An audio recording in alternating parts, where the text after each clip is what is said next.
Nunca olvidaré el momento en que vi a mi marido besar a otra mujer, y sentí celos de ella. No por él. Por ella. Porque yo quería ser la mujer que besaban con esa pasión. Era un martes por la mañana, a eso de las 11. Estaba en el coche, en doble fila, esperando a que saliera mi amiga Ana de la gestoría para irnos a tomar un café. Y fue ahí, en esa esquina del centro de Toledo, donde los vi. No a mi marido, no a un desconocido. Moreno, camisa azul, barba de 3 días. Besaba a una mujer con tanta intensidad que, por un segundo, quise estar en su lugar. Me pilló tan desprevenida que tardé un rato en darme cuenta de lo que eso significaba. Volví a casa en silencio. No dije nada. Ni a Ana, ni a Luis, ni a nadie. Pero esa imagen se me quedó clavada.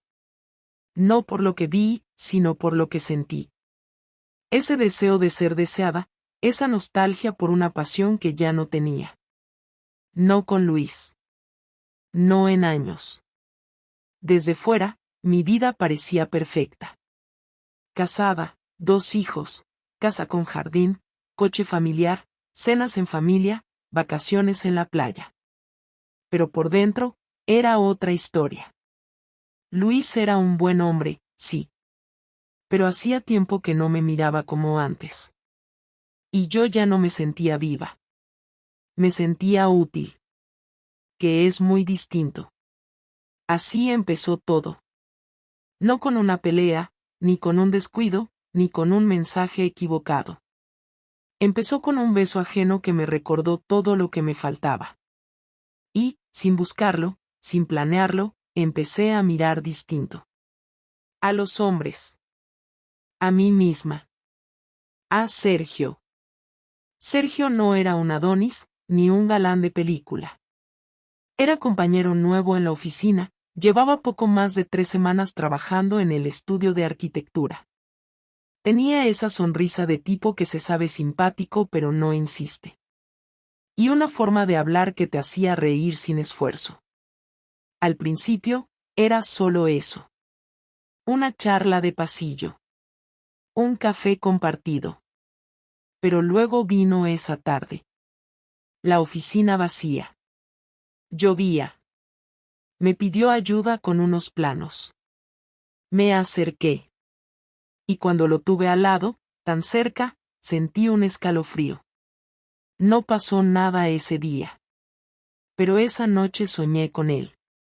Y al día siguiente, empecé a maquillarme distinto. A arreglarme más. A quedarme en el trabajo porque se complicó el proyecto. Mentiras pequeñas, pero que pesan igual. Durante semanas viví 2 vidas. La Clara de casa, madre, esposa, mujer correcta. Y la Clara de la oficina, la que reía más fuerte, cruzaba miradas y temblaba al rozar una mano.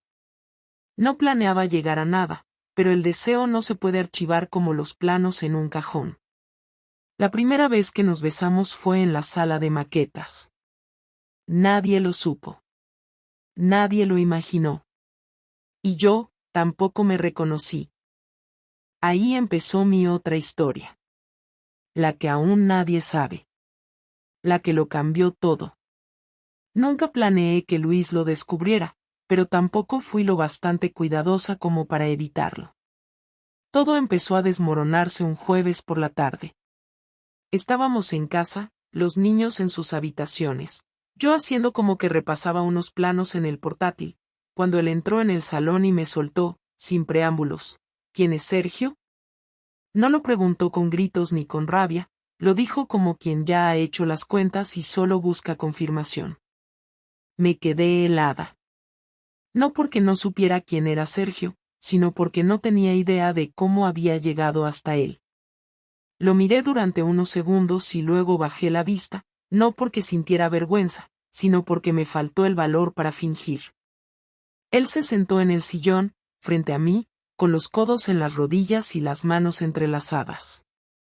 Su mirada no era la de un hombre celoso, ni la de uno dolido. Era la de alguien que esperaba una explicación sin saber si estaba preparado para escucharla. «¿Es compañero de trabajo?», respondí, sin levantar la voz, como si esa respuesta tuviera alguna utilidad. Luis asintió lentamente, como quien ya conoce la respuesta pero quiere oírla de tus labios solo para terminar de encajar el golpe. «¿Y qué pasa con él?», preguntó. Ahí no supe qué decir.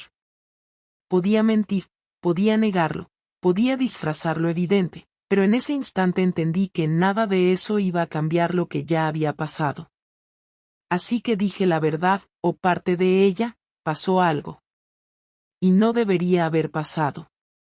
Él no dijo nada al principio. Se levantó y caminó hacia la cocina. Lo seguí con la mirada, esperando el sonido de un vaso rompiéndose, una puerta golpeando, algo que rompiera el silencio denso que se había instalado entre nosotros. Pero no hubo ruido. Solo volvió con una botella de agua, bebió un trago y me miró otra vez. «¿Me has estado engañando?», preguntó, y esta vez su voz temblaba un poco.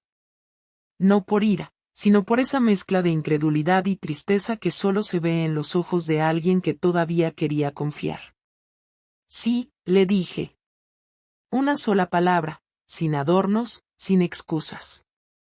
Él dejó la botella en la mesa y se sentó de nuevo. «¿Desde cuándo?», preguntó. «Hace unas semanas», respondí. «¿Te has acostado con él?», volvió a preguntar. «Sí», dije otra vez. En ese momento, cada palabra mía era como si le apretaran el pecho, pero no gritó, no lloró, no me insultó. Solo se quedó sentado, con la mirada fija en un punto invisible frente a él. Durante casi 5 minutos no dijo nada.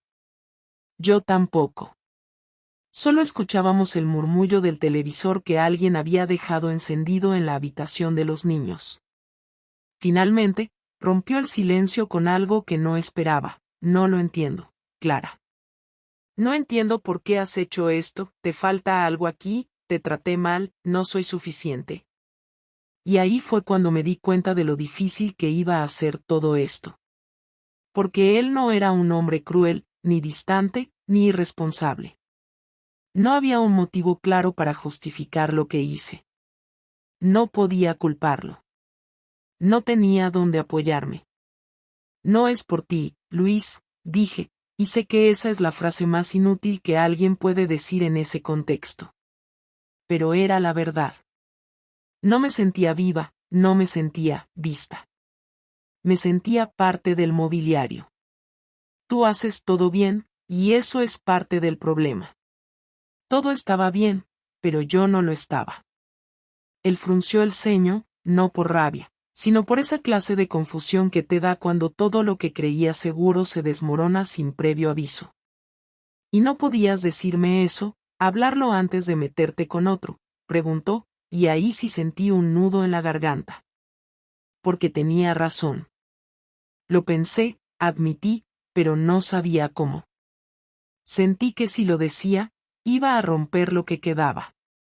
Y lo rompí igual.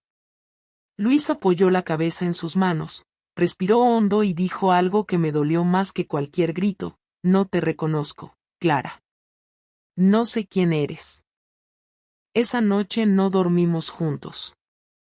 Ni siquiera en la misma planta. Él bajó al sofá del salón y yo me quedé en la habitación, en la cama que habíamos compartido durante 9 años, mirando al techo sin saber qué iba a pasar después. Los días siguientes fueron una especie de limbo. Vivíamos en la misma casa, pero apenas cruzábamos palabras. Los niños notaron el ambiente raro, pero como todos los niños, prefirieron no preguntar. Cada vez que lo miraba, veía en sus ojos no solo decepción, sino un intento desesperado por entender cómo había llegado hasta allí, como la mujer con la que había formado una familia se había convertido en alguien que escondía otra vida detrás de una sonrisa de desayuno. Un sábado por la tarde, me dijo que iba a salir. Le pregunté si necesitaba que hiciera algo con los niños. «No, Clara, hoy no. Ya me ocupé de eso», me respondió. Lo dijo con esa calma que da más miedo que cualquier arrebato. Se fue sin decir a dónde, sin pedirme explicaciones, sin dejarme espacio para justificarme. Volvió casi a la medianoche, con los ojos más secos de lo normal y una expresión que no supe leer. Me miró solo un segundo antes de irse a dormir a la habitación de invitados. Y ahí entendí que algo había cambiado. No solo entre nosotros. En él. Luis ya no era el hombre desconcertado del jueves pasado. Era otro. Uno más frío, más distante, más firme. Y eso me asustó. Lo que no sabía era que su silencio era solo la primera parte de su forma de responder a lo que le hice. Y que, aunque no gritara, aunque no rompiera platos ni me echara de casa, su venganza iba a llegar. Y no iba a tener nada de simbólica. Ni de sutil. Pero eso lo descubrí después. Durante los días siguientes, Luis siguió actuando con la misma calma que me descolocaba más que cualquier enfrentamiento. No preguntaba, no exigía, no mencionaba a Sergio ni el asunto, pero tampoco volvía a la cama ni compartía conmigo más de lo estrictamente necesario. Se encargaba de los niños como siempre, hablaba con ellos con naturalidad y hasta se reía en la cena, aunque sin mirarme. Yo intentaba mantener cierta normalidad, pero por dentro sentía que estaba caminando sobre una cuerda floja que podía romperse en cualquier momento. El viernes me dijo que ese fin de semana llevaría a los niños a casa de su hermana, en Cuenca. Me explicó que quería que pasaran tiempo con sus primos y que, además, él necesitaba salir un poco del ambiente de casa. No me opuse. ¿Qué iba a decir? No tenía argumentos, ni fuerza, ni derecho a cuestionarlo. Acepté, sabiendo que ese viaje significaba algo, aunque no tenía claro qué. El sábado por la tarde, cuando ya estaba sola en casa, recibí un correo en mi bandeja personal. Era un archivo comprimido con una nota que decía por si quieres saber cómo se siente estar en el otro lado. Me quedé congelada unos segundos, con el cursor sobre el archivo, sin saber si abrirlo o borrarlo directamente. La curiosidad me ganó. Abrí el archivo y me encontré con una carpeta llena de capturas de pantalla. Eran conversaciones. Una detrás de otra. Todas entre Luis y una mujer que yo no conocía. Revisé cada mensaje, cada fecha. No era una aventura amorosa, no había nada físico, pero sí una confianza profunda.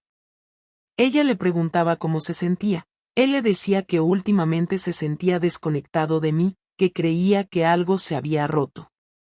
Ella le aconsejaba, lo escuchaba, lo cuidaba. Le decía que era un hombre valioso, que merecía atención, que no debía conformarse con una vida que lo hacía sentir invisible. Y él, en esas conversaciones, hablaba como nunca lo había escuchado hablar conmigo desde hacía años. Más suelto, más claro, más honesto. Le escribí de inmediato, sin pensar.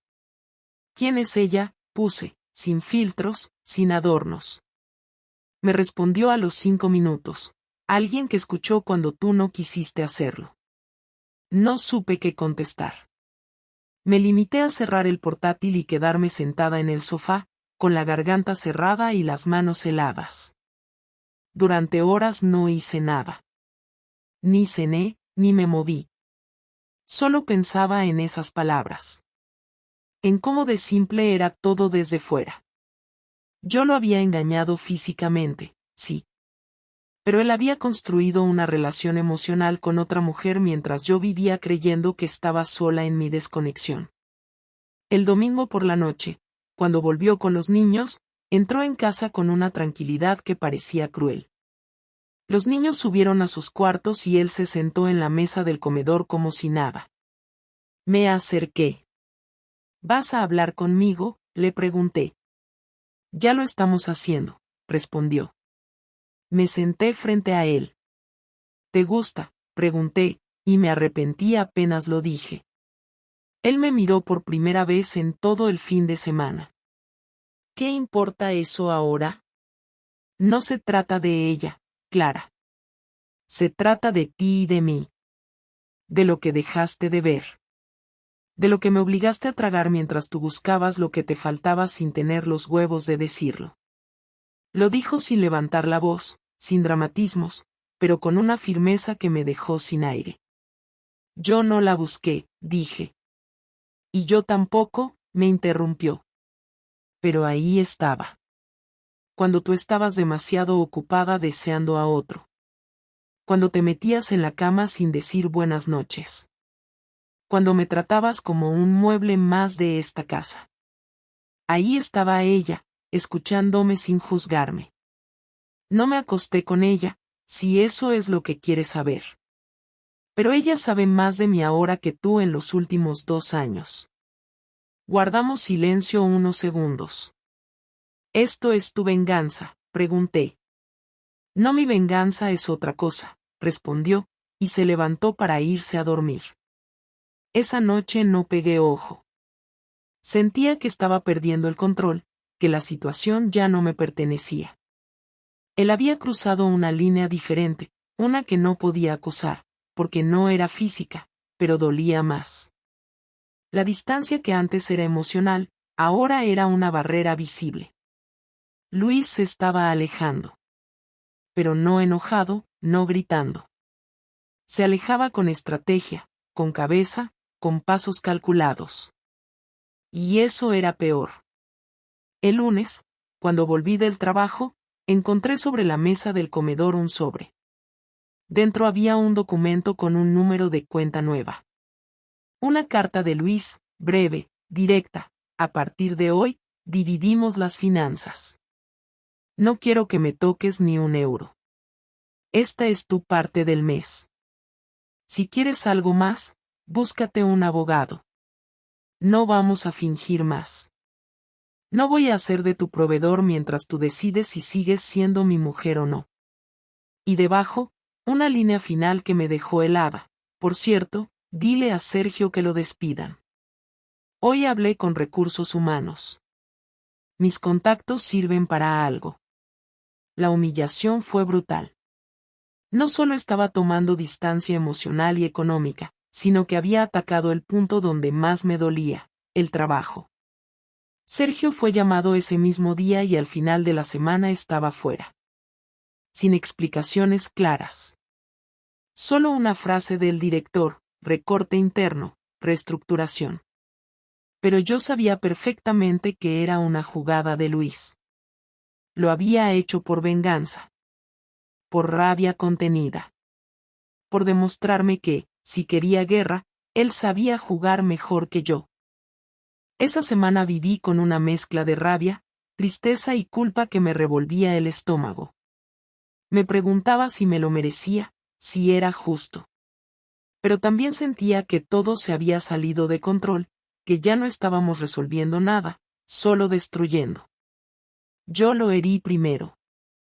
Él decidió devolverlo por partes, sin gritos, sin escándalos, pero con una precisión que me dejó desarmada. Luis no volvió a mencionarlo. No dijo nada más sobre Sergio ni sobre los cambios que impuso. Simplemente los dejó en marcha y me obligó a adaptarme, como si yo fuera una inquilina en su casa, como si me estuviera haciendo un favor al no echarme directamente. Las cuentas separadas no eran solo un castigo económico, eran una declaración de intenciones.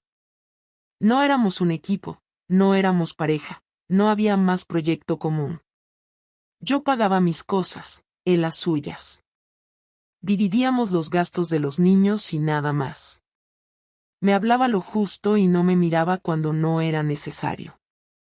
En la mesa comíamos en silencio, y si uno de los niños preguntaba algo, respondía con una sonrisa educada, pero solo a ellos. Nunca a mí. Me estaba arrinconando sin necesidad de escándalos, sin insultos, sin violencia. Y yo no podía defenderme porque sabía que él estaba herido, que todo esto era su forma de protegerse y, a la vez, castigarme sin mancharse las manos. La relación con los niños se volvió aún más tensa, porque ellos no entendían el cambio. Empezaron a preguntar por qué papá dormía en otra habitación, por qué ya no hacíamos cosas los 4, ¿Por qué mamá parecía triste y papá ya no hacía bromas en la cena? Yo trataba de suavizarlo, de fingir que era algo temporal, que todo iba a volver a estar bien, pero Luis no colaboraba. Él no mentía, simplemente callaba. Y el silencio es más difícil de contradecir que cualquier mentira. Una noche, después de acostar a los niños, fui a su habitación y me apoyé en el marco de la puerta. Él estaba sentado en la cama, con el portátil encendido. Necesitamos hablar, le dije. No apartó la vista de la pantalla. Tú necesitas. Yo no tengo nada que decir. Entré igual y cerré la puerta. Luis, así no podemos seguir. No delante de los niños. No con esta guerra muda que estás llevando. No es sano. Ni para ellos ni para nosotros. Él dejó el portátil sobre la cama y me miró. ¿Ahora te preocupa lo que no es sano? Cuando salías del trabajo y te metías en la cama de otro, ¿pensaste si era sano? No contesté. Me acerqué un poco más. Yo sé que te fallé. Lo sé. Pero tú estás empezando a destruir lo que queda. Estás convirtiendo esto en una carnicería. Luis se puso de pie y se cruzó de brazos. Esto ya está destruido, Clara. Tú lo rompiste. Yo solo estoy recogiendo los restos y tratando de salir lo menos sucio posible. Eso incluye cargarte la carrera de Sergio, solté, con la voz más alta. Él sonrió, pero sin rastro de alegría. Sergio era un daño colateral. No es mi problema. Él sabía lo que hacía cuando se metió contigo sabiendo que estabas casada. Si no es lo bastante hombre para asumir las consecuencias, no era tan brillante como creías. Me quedé en silencio unos segundos. Quería gritarle, insultarle, defenderme.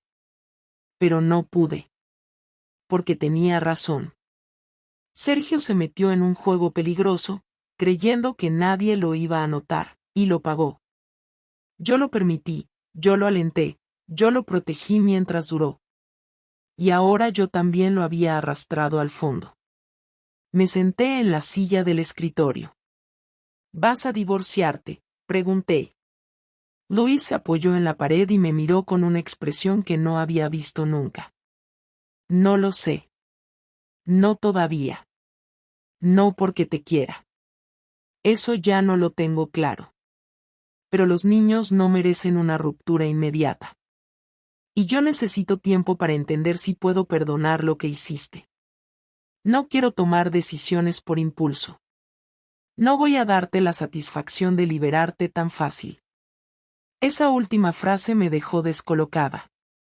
¿Satisfacción? ¿De qué hablas?, pregunté. Tú buscaste otra vida fuera de esta casa. Si yo ahora te doy la salida, quedas limpia. Sales como víctima. Yo no pienso hacerte ese favor. Si quieres largarte, hazlo tú. Pero no me pidas que te lo ponga fácil. Salí de esa habitación sintiéndome más derrotada que nunca. No por el enojo de Luis, sino por su frialdad, por esa estrategia que no incluía reconciliación ni ruptura, solo desgaste. Y funcionaba. Me estaba desgastando. Empecé a cometer errores en el trabajo, a llegar tarde, a distraerme en reuniones, a contestar mal a los clientes. Me estaban observando. Sabía que no podían despedirme de un día para otro, pero también sabía que si no me centraba, iba a perder ese empleo. Y no podía perder nada más. Llamé a Sergio un martes por la noche. No me contestó. Dejé un mensaje. Lo siento. No por lo que pasó entre nosotros, sino por lo que te causó. No quiero que pienses que te usé. Me gustabas. Me gustas. Pero esto se salió de las manos. Luis no me perdonará. Y yo no puedo arreglar nada. Solo quería decirte eso. No recibí respuesta. Esa semana, Luis cambió las contraseñas de todo lo digital compartido. Netflix, el Wi-Fi, las cuentas de correo conjunto. Me dejó sin acceso a nada, ni siquiera a los archivos que guardábamos juntos en la nube. Le pedí explicaciones y me dijo que, a partir de ese momento, solo tendríamos acceso a lo que nos pertenezca por separado. Es lo justo, me dijo. Tú hiciste tu camino, ahora sigues sola. Yo ya no sabía si esto era castigo, venganza o simplemente su forma de sobrevivir al daño. Pero el mensaje estaba claro, no había marcha atrás. Una noche, mientras él dormía, me quedé sentada en la cocina hasta las 3 de la mañana. No sabía qué hacer. No quería seguir ahí, pero tampoco podía irme. No quería perder a mis hijos. No quería perder mi dignidad.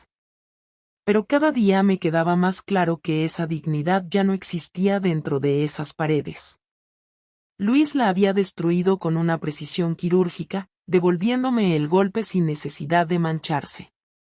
Una semana después, me llamó mi madre para preguntarme si podía pasar por casa el fin de semana con papá.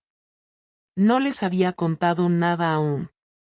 Les habíamos ocultado lo que pasaba, fingiendo que era solo una etapa rara por el trabajo y el estrés, pero ya me sentía incapaz de seguir mintiendo. Le dije que sí, que podían venir, y colgué sabiendo que esa visita iba a cambiar algo. Luis se enteró al día siguiente por los niños, y no dijo nada. Ni un comentario, ni una queja, ni una pregunta. Asintió cuando se lo confirmé y siguió con su desayuno como si la vida fuera perfectamente normal. El sábado por la mañana, cuando mis padres llegaron, él los recibió con una sonrisa casi automática, les ofreció café y se sentó con ellos en la terraza. Yo me quedé de pie en la cocina, escuchando las voces desde la ventana abierta, sintiendo un nudo en el pecho. Mi madre entró al rato, me miró y dijo sin rodeos, ¿qué está pasando? Yo bajé la cabeza. Estamos mal, mamá, respondí. Muy mal. Me llevó al salón y se sentó frente a mí. ¿Es grave?, preguntó. Sí, dije. Es grave.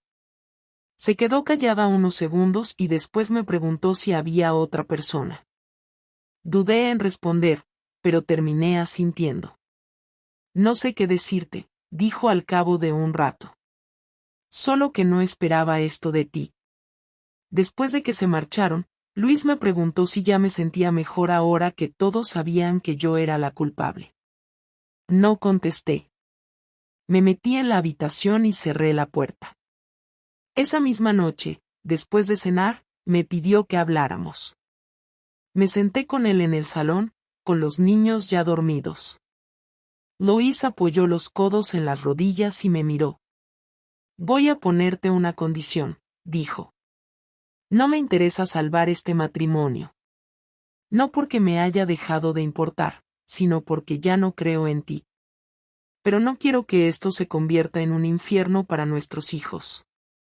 Así que vamos a hacer las cosas bien. Vamos a decidir cómo se va a romper esto sin joderles la infancia. Y si tú no estás dispuesta a cooperar, lo haré solo. Yo asentí. Quiero hacerlo bien. Aunque sea tarde. Luis continuó. Voy a buscar un abogado. Te propongo que tú también lo hagas. No quiero peleas, no quiero dividir muebles. Quiero claridad. Yo me quedaré en la casa hasta que tengamos una resolución. Después decidiré si me voy o si eres tú quien se va. Pero los niños no van a pasar por un circo. Le respondí que estaba de acuerdo. Que no iba a discutir más. Él asintió con la cabeza y se levantó. La semana que viene empiezo el proceso. Tú verás qué haces. Esa fue nuestra última conversación larga.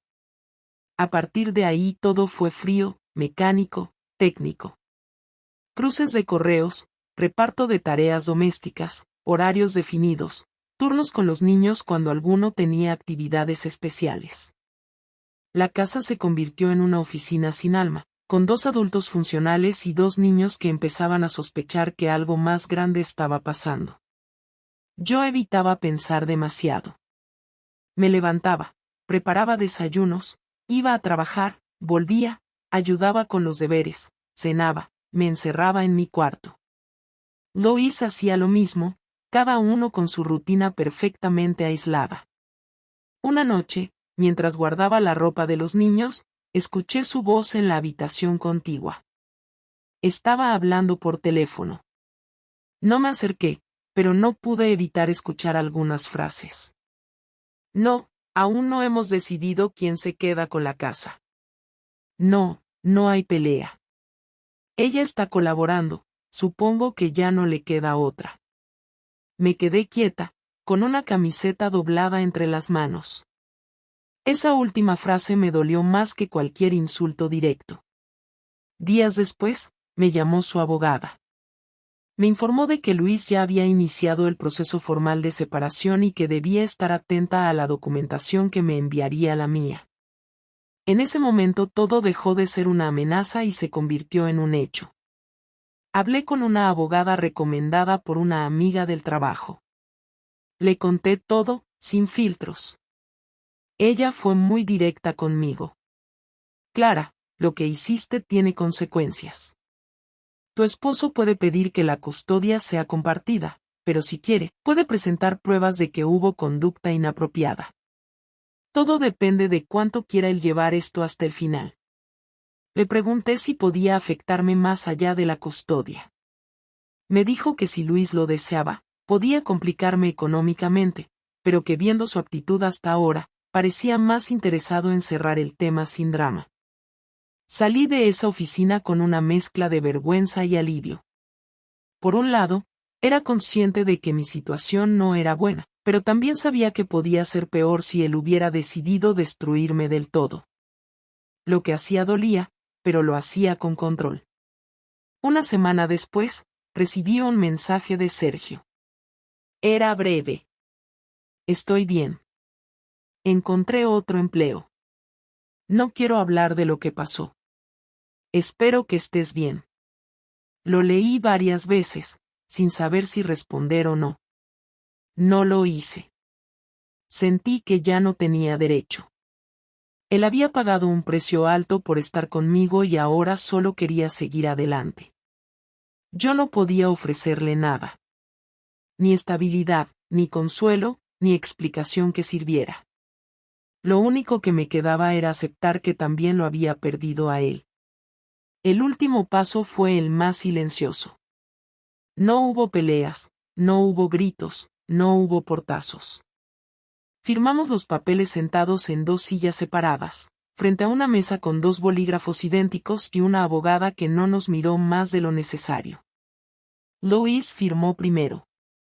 Luego me tocó a mí. Tardé unos segundos en apoyar la punta del bolígrafo sobre el papel. No por dudas, sino por una especie de resignación que no sabía cómo esconder. Cuando terminé, él agradeció a la abogada su profesionalismo, se levantó y se fue sin decirme nada. Yo esperé unos minutos más, no por protocolo, sino porque no quería cruzármelo en la puerta. Afuera, el aire no era distinto, la gente seguía caminando, y la ciudad seguía igual que cualquier otro día. Lo único que había cambiado era que ya no estábamos juntos legalmente. Una etapa había terminado y no quedaba nadie esperándome en casa. Lois decidió quedarse con la casa. Yo no discutí. Me ofreció una compensación justa y me pareció suficiente. Encontré un piso en el barrio de San Blas, un lugar tranquilo, con 2 habitaciones pequeñas, una cocina ridícula y una sala donde apenas entraba un sofá. Me llevé lo básico, lo que era mío desde antes, lo que no le importaba a nadie. Mis hijos vendrían los fines de semana alternos y algún miércoles por la tarde. Lois cumplía todo con precisión. No se saltaba un horario, no retrasaba una entrega, no preguntaba nada. Era como si estuviéramos siguiendo un calendario ajeno, diseñado por alguien que nunca había vivido en esa casa con nosotros. La relación con los niños se volvió incómoda. Ellos no preguntaban, pero yo notaba que sabían más de lo que decían.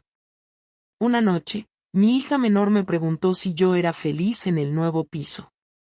Le respondí que todavía estaba aprendiendo. No sabía si era verdad o solo una forma de evitarle una respuesta que no podía entender. Las semanas pasaban y yo empecé a adaptarme a vivir sola. No lo disfrutaba, pero tampoco lo rechazaba. Tenía momentos de rabia, otros de tristeza y algunos en los que me convencía de que todo esto había sido necesario. Había días en los que pensaba en volver a empezar de cero con alguien, en tener una nueva historia, una oportunidad para hacer las cosas bien. Pero no sabía si tenía ganas reales o si era solo una forma de llenar el vacío que se había quedado. De Sergio no volví a saber nada. Nunca más escribió. Lois, por su parte, cumplía con su vida con la misma seriedad de siempre. Un día supe, por los niños, que había empezado a salir con una mujer que conoció en una reunión del colegio. Me lo contaron como quien cuenta que alguien compró un coche nuevo. Sin rencor, sin emoción. Yo asentí y cambié de tema. No me sentí celosa. Me sentí reemplazada. No por ella, sino por la versión de mí que yo había destruido. El día que Luis vino a recoger a los niños para llevárselos de vacaciones, me pidió hablar a solas antes de irse. Cerró la puerta y se quedó de pie, sin sentarse. Yo tampoco me moví. No quiero que esto se alargue más, dijo. Esto, tú y yo, se terminó. Ya firmamos, ya tenemos vidas distintas. Solo quiero que lo entiendas. No vamos a volver. No hay nada que arreglar. Solo quiero que podamos convivir por los niños, pero fuera de eso, tú y yo ya no tenemos más que decirnos. Le respondí que lo sabía. No estoy esperando nada de ti, Luis. Ni perdón, ni reconciliación. Solo quiero que esto no sea peor de lo que ya fue. Él asintió. No lo será. Pero no esperes que seamos amigos. No voy a fingir cercanía con alguien que me traicionó de la forma más cobarde posible. No supe qué decir. Se giró, abrió la puerta y se fue. Durante los meses siguientes no volví a verlo más que en las entregas de los niños. Nos saludábamos con un gesto seco, sin hablar de nada más. Él seguía con su vida, yo con la mía. Me concentré en el trabajo, en no cometer más errores, en rehacer mi rutina. Empecé a hacer ejercicio, a leer, a obligarme a no pensar en lo que había perdido. Pero había noches en las que me despertaba a las 3 de la madrugada sin razón aparente y me quedaba mirando el techo sin saber por qué me sentía tan vacía. No era por Luis. Era por mí. Por todo lo que no supe cuidar. Por todo lo que di por hecho. Por cada vez que me fui alejando sin tener el valor de pedir ayuda. Por cada conversación que nunca tuvimos. Por haber querido sentirme viva a costa de destruir la única vida que había construido con sentido. Un sábado por la tarde, mientras caminaba por el parque con los niños, mi hijo me preguntó si yo creía que la gente podía cambiar. Le dije que no lo sabía. Que a veces sí, a veces no, y que lo importante era saber cuando uno ya no puede seguir siendo el mismo. No me estaba hablando de mí, pero lo sentí como si lo hiciera. Me di cuenta de que había pasado tanto tiempo tratando de justificarme, que nunca me había sentado a entender qué era exactamente lo que había fallado en mí. Ya no podía culpar a nadie. Lo que pasó, pasó. Y el precio fue justo. Perdí a mi marido, a mi estabilidad, a la versión de mí que solía respetar. Ahora solo quedaba seguir. Esta es mi historia. No espero compasión, ni comprensión. Solo necesitaba contarla como es, sin adornos, sin excusas. Lo arruiné. Él me castigó.